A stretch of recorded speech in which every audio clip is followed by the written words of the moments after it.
परम सत्कार योग प्यारे साथ संगत जी, प्यार और सत्कार से कहना धन निरंकार जी।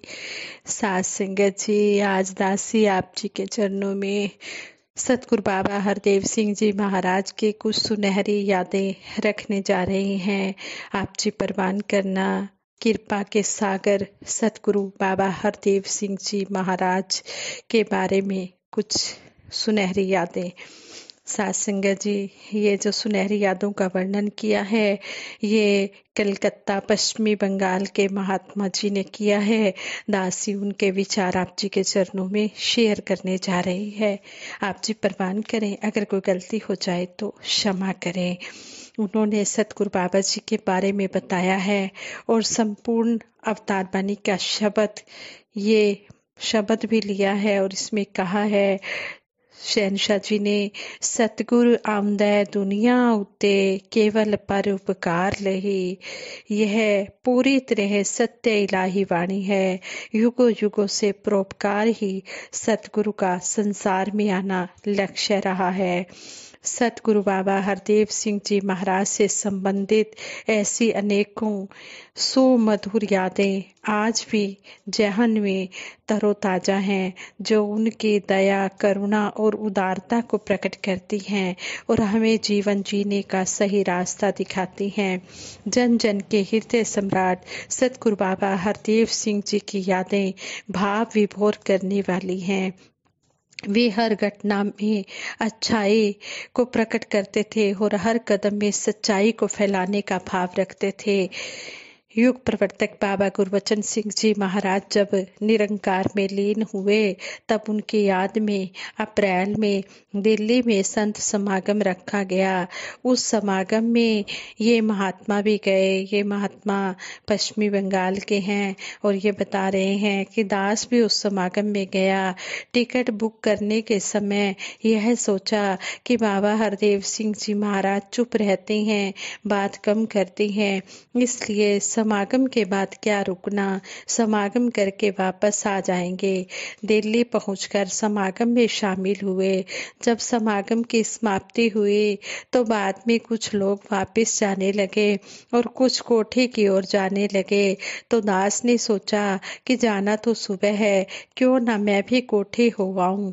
जब कोठी गया तब बाबा जी बाहर ही खड़े थे। उनके दर्शन करते हुए चरणों में नमस्कार की तो बिल्कुल बाबा गुरबचन सिंह जी महाराज की आवाज सुनने को मिली। जैसे बाबा गुरबचन सिंह जी महाराज मिलने पर बोलते थे, ठीक उसी तरह उन शब्दों में मेरा हाल चाल पूछा और बातचीत करके आशीर्वाद दिया।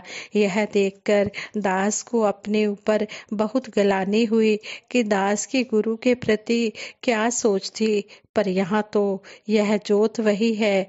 बेशक शरीर बदला हुआ है, काया पलट गई है, लेकिन जोत तो वही है। उस समय बहुत खुशी मिली और बाबा गुरबचन सिंह जी महाराज जी वाला ही प्यार सतगुरु बाबा हरदेव सिंह जी महाराज से मिला। साकार रूप में स्वयं सतगुरु बाबा हरदेव सिंह जी महाराज के रूप में जगत का कल्याण करने के लिए प्रकट हुए। त्रिकालदर्शी सतगुरु को आने वाले समय की पूरी जानकारी होती है। ये तो त्रिकालदर्शी है, ये तो तीनों लोकों की जानने वाला है। इसको तो सब पता है कि भविष्य में क्या होना है, वर्तमान में क्या हो रहा है, भूतकाल में क्या हुआ है। ये अंतर्यामी है, ये हर घट की जानता है। अंतर्यामी घटघटवासी है। दूसरे साल भी जब समागम करने दास गया तो दास रात को 11 बजे कोठी में पहुंचा। पूज्य राजमाता जी, पर ममता में निरंकारी राजमाता जी बाहर विराजमान थे और दास ने पूज्य बाबा जी के लिए पता किया कि क्या बाबा जी बाहर आएंगे। उत्तर में उन्होंने कहा, वह थके हुए हैं, उम्मीद कम है बाहर आने की। दास ने सोचा कि बाबा जी की नमस्कार निरंकारी राजमाता जी को ही कर देता हूँ। जैसे ही नमस्कार करने के लिए आगे बढ़ा तो किसी महापुरुष ने कहा, सतगुरु बाबा हरदेव सिंह जी महाराज आ गए हैं। और दास ने देखा कि पूजा बाबा जी राजमाता जी के पास खड़े हैं। उनके दर्शन करके मन निहाल हो गया। ये अंतर्यामी हैं, ये घट वासी हैं, ये सब कुछ जानते हैं, सबके दिलों की जानते हैं। हमें तो कुछ भी कहने की जरूरत नहीं होती है। जब हमारे मन में भाव होता है कि हमें दर्शन मिल जाए तो ये दर्शन भी करवा देता है। सतगुरु बाबा हरदेव सिंह जी महाराज ने भोले भाव से मानवता के कल्याण के लिए अपना सब कुछ समर्पित किया हुआ था। वह स्वयं सह लेते थे और दूसरों को कुछ नहीं कहते थे। बचपन में जब पटियाला में यादविंद्रा पब्लिक स्कूल में पढ़ते थे तो वहाँ के एक टीचर जो दास की जान पहचान के थे, उन्होंने बताया कि सतगुरु बाबा हरदेव सिंह जी बाल्यावस्था में बाकी बच्चों से बिल्कुल अलग थे। वे गंभीर स्वभाव के थे और एकांत में रहना पसंद करते थे। उन शिक्षक का नाम श्री प्रेमजीत सिंह जी था। समय आने पर उन्होंने भी ज्ञान प्राप्त किया और सत्संग करने लगे। एक बार बाबा हरदेव सिंह जी महाराज का पटियाला में आगमन हुआ। अध्यापक महोदय भी सत्संग में आए और बाबा जी ने उनको पहचान लिया और गले लगाकर उनको बहुत सम्मान दिया। कोलकाता में संत समागम के अवसर पर बाबा जी और राजमाता जी आए हुए थे। दास ने मौका देखकर ममतामयी राजमाता जी से विनती की कि बाबा हरदेव सिंह जी महाराज के बारे में बचपन की कोई बात बताएं। इस पर उन्होंने कहना शुरू किया कि बाबा जी जब स्कूल जाते थे तब मैंने एक बहन की सेवा लगा दी कि वह उन्हें तैयार करके खाना खिलाकर भेज दिया करे। बाबा जी खाने के लिए बैठते और बिना खाना खाए स्कूल चले जाते। 5-6 दिन के बाद उस बहन ने बताया कि बाबा जी खाना खाए बिना स्कूल चले जाते हैं। बाबा जी जब स्कूल से वापस आए तो उनको पूछा गया कि आप खाना छोड़कर क्यों चले जाते हैं, क्या बात है, क्या खाना आपकी पसंद का नहीं होता, आपको जैसा खाना चाहिए बोलकर बनवा लिया करें। आगे से उत्तर मिला, खाना गर्म होता है और स्कूल के लिए लेट ना हो जाऊं इसलिए मैं चला जाता हूँ।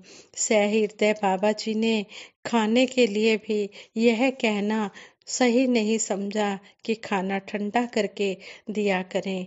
सतगुरु बाबा जी बचपन से ही कभी भी किसी को परेशान नहीं करते थे, किसी की कोई कमी नहीं निकालते थे, किसी को कुछ भी नहीं कहते थे। जो मिल गया उसी में ही संतुष्ट हो जाते थे। कृपा के सागर सतगुरु हमेशा रहमत बरसाते और भक्तों को आने वाले समय के लिए दिशा निर्देश भी देते थे। बाबा जी संत समागम के लिए कलकत्ता आए हुए थे। रात को खाना खाकर भवन की छत पर टहल रहे थे।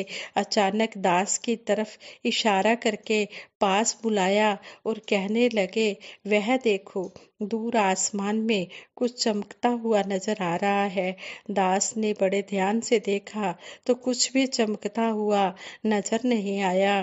दास ने कहा, बाबा जी दास नहीं देख पा रहा है, नीला आसमान है, तारे निकले हुए हैं। बाबा जी ने फिर कहा, जरा ध्यान से देखो दूर आसमान में क्या चमक रहा है। उन्होंने पूज्य सुदीक्षा जी को बुलाकर कहा, वह देखो दूर आसमान में क्या चमक रहा है। उनको भी बाबा जी ने कहा और उनका भी यही उत्तर था कि मुझे कुछ नहीं दिख रहा। बाबा जी चुप हो गए। ठीक 1 घंटे बाद इतनी जोर का तूफान और बारिश आई कि समागम के टेंट आदि उड़ गए। मारे शर्म के बाबा जी के सामने ना जाकर दास सीधा समागम ग्राउंड चला गया। थोड़ी देर बाद पूज्य जी एस खुराना जी भी वहां पहुंच गए और कहा कि आपके बारे में बाबा जी पूछ रहे थे, तो मैंने कहा कि आप समागम ग्राउंड चले गए हैं। उन्होंने बाबा जी का संदेश भी दिया कि कोई मैरिज हाउस आदि मिल जाए तो वहां सभी संतों को ठहराया जाए। रात के 1 बज चुके थे। काफी कोशिश करने पर भी किसी ऊंचे स्थान की व्यवस्था नहीं हो पाई। महापुरुषों को जहां जहां ऊंची जगह थी वहां ठहरा दिया गया। सुबह टेंट वाले आए और सारे टेंट ठीक किए गए। गुरसिख अल्पज्ञ होता है और गुरु की महिमा को समझ नहीं पाता है। सतगुरु बाबा जी ने उस तूफान का पहले ही संकेत दे दिया था, पर दास नहीं समझ पाया। बुद्धि ने इतना काम नहीं किया कि गुरु के चरणों को पकड़कर प्रार्थना करूं कि वह दूर जो चमक रहा है वह वहीं रहे, नीचे ना आए, ताकि संतों को कोई परेशानी ना हो। संतों के अमृत वचन हैं। गुरसिख का सत्कार ही सतगुरु का सत्कार है। संगत में हमारे पड़ोस में कौन गुरसिख बैठा है, वह किस जाति धर्म संप्रदाय से संबंध रखता है, इसका हमें पता ही नहीं होता। पता करने की कोई जिज्ञासा या जरूरत भी नहीं होती। समीप बैठे महात्मा के चरणों में श्रद्धा पूर्वक नमस्कार करें, अरदास करें तो वह अरदास सतगुरु को प्रवान होती है। ऐसी सतगुरु की सिखलाई हमें मिली है। अनोखी दिव्यता का अनुभव होता है जब सतगुरु साथ संगत को महापुरुष संबोधित करते हैं और स्वयं को दास कहते हैं। सतगुरु का सत्कार कौन नहीं करना चाहेगा। सतगुरु फरमाते हैं, जो प्रतिष्ठित या लोकप्रिय नहीं है, भोला भाला है, उनकी भी भक्ति प्रवान है। जिन्होंने गुरु का दर्शन नहीं भी किया, उनकी भक्ति भी सतगुरु स्वीकार करते हैं, क्योंकि ऐसे भक्तों ने ज्ञान को समझा है, भक्ति का रस पिया है, प्रभु में अपना विश्वास जमा कर रखा है।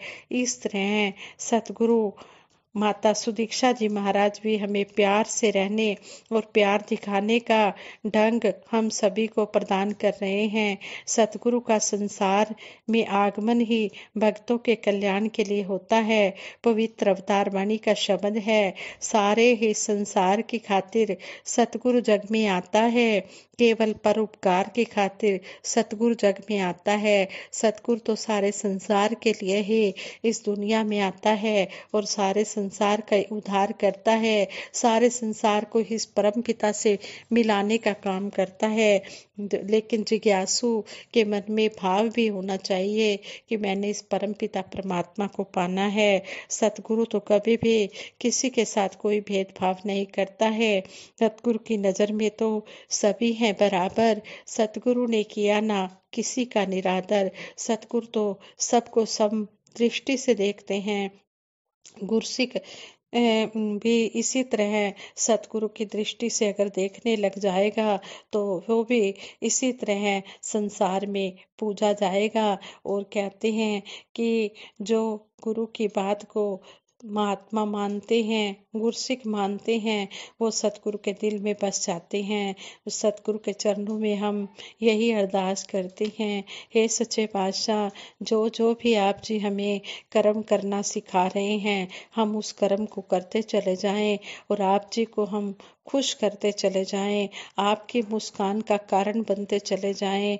कभी भी हमसे ऐसा कोई कर्म ना हो जिससे कि आप हमसे नाराज हो जाएं। आप हमेशा खुश रहें।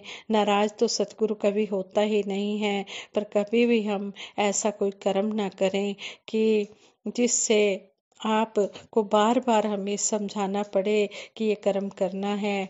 जो आप एक बार बात कह दें, हम उसको उसी समय अपने कर्म रूप में ढालें और अपने जीवन का जो लक्ष्य है उसे प्राप्त करके अपना लोक सुखी परलोक सुहेला करें। साथ संगत जी इन शब्दों से दासी आप जी के चरणों में ये मांग भी मांगती है कि अगर दासी से विचार करते हो कोई गलती हो गई हो, गलतियां तो हो ही जाती हैं, हम तो अनजाने हैं, गलतियों के पुतले हैं। आप जी हमें बख्श देना और आगे के लिए हमें सुमत देना, सद्बुद्धि देना, सद्विचार देना, सद्मार्ग देना। ओखी घड़ी न देखन देई अपना बिरत संभाले, दे राखे श्वास श्वास प्रतिपाले। हे सच्चे पातशाह, हर समय अपना मेहर भरा हाथ, मेहर भरी नज़र सारे संसार के ऊपर रखना। सभी को मुश्किलों की घड़ी से आप जी ने ही बचा कर रखना है। आप जी ने ही मुश्किल की घड़ी से बाहर निकालना है। उतराइयां चढ़ाइयां कई जिंदगी विच आउंदियां ने, हथ होवे तेरा सिर ते आके लंघ जांदियां ने। ये नहीं कि संतों महात्माओं के ऊपर दुख नहीं आते हैं, दुख सुख आते हैं, लेकिन जिसके ऊपर सतगुरु का मेहर भरा हाथ होता है, मेहर भरी नज़र होती है, उसे वो दुख भी दुख नहीं लगता है। इसलिए सच्चे पातशाह आप जी के चरणों में हमेशा जुड़े रहें। आप जी बल बुद्धि शक्ति देना। जो भी हो रहा है, हमें जैसी भी हो परिस्थिति, ऐसी हमारी रहे एक सी मनोस्थिति, बस ये भाव हमेशा हमारे मन वचन कर्म से बने रहें। साथ संगत जी प्रेम से कहना, धन निरंकार जी।